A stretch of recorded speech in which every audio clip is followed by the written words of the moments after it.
Mastering the art of creating better reports not only ensures happier clients, but it also opens the door to increased financial success and personal freedom. But before I get going here, if you ever find yourself struggling on how to use the app, which I can't imagine you will, you can always just hit the question mark at the top right hand corner, and here you'll find a cheat sheet and all kinds of other goodies that should help you on your way. So let's get going. None of this is going to be rocket appliance.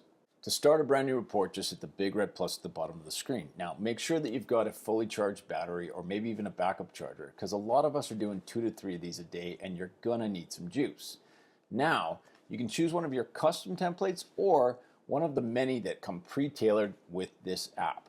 I'm gonna go ahead and just pick my standard template for the purpose of this demonstration. So what does every book need? It needs a cover. I'm just going to grab one from my gallery because it is way too nippy outside today and I'm not going out there.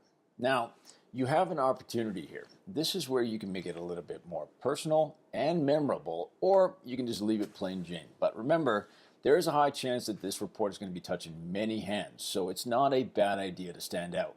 Now, I think everyone likes coffee or tea, so I'm just going to go ahead and pop that guy in. Maps, pretty straightforward. Just grab a screenshot. This will give our clients some analytics of the surrounding areas like coffee shops, parks, and whatever else. Plus, it makes the report look pretty damn smart. One favor to ask though, please crop out all the garbage at the bottom like search and all the useless information surrounding the map at the top and on the sides. Remember, it's all about the details and this is your masterpiece. I'm not going to talk about the drop downs because we all know how to do that, but let's talk about this little black menu button in the bottom right hand corner of the screen. This is how we're going to be jumping around from chapter to chapter as opposed to taking the long scroll. So now that we're in here, let's pretend for a second that we've taken care of all of our chapters above, like roof, exterior, garage, attic, thermal, etc. And we're now heading into the bathrooms. So here we are. This is your roadmap like in every other chapter. It's the breadcrumbs for gathering information for your baseline. This is where you're proving your math, how you got your answer. It's your posterior protection, otherwise known as covering your ass, and triples for the very important context that your clients and agents need. So let's just pick a component like the faucet. I'm going to tap on the icon to launch the camera module, and normally I'd be taking a live photo here, but because I only have 2 hands and I'm trying to put a video together, I'm just going to pull it from the gallery. So now what? It's asking me for a rating. So you've got 4 choices here. You have satisfactory, which basically means it's in good working order this day. You also have attention, immediate attention, and not inspected. Pretty sure we don't need to explain these, but for the first time home buyer, we have a page dedicated to explaining how to digest this report, and it's called Icons and Legends. Let's go back to the bathroom and pick another component, the sink drain. And it's not draining so well because, surprise, surprise, it's clogged with my wife's hair. So I have a choice, attention or immediate attention. That will be up to you, but for me, this really only warrants an attention rating. Here's a pro tip though. Most things will be just that, attention, unless you're a hyper alarmist, in which case, good luck in this industry. So now you see there's 3 orange tinted boxes. These are the minimums we ask you to fill out to get the point across. This is where I'd like to underscore something. Every single component, and you have thousands to choose from, comes with its own unique set of common issues, actions, definitions, and summary statements. Now, if it's not in the drop-down, you can just simply type it in.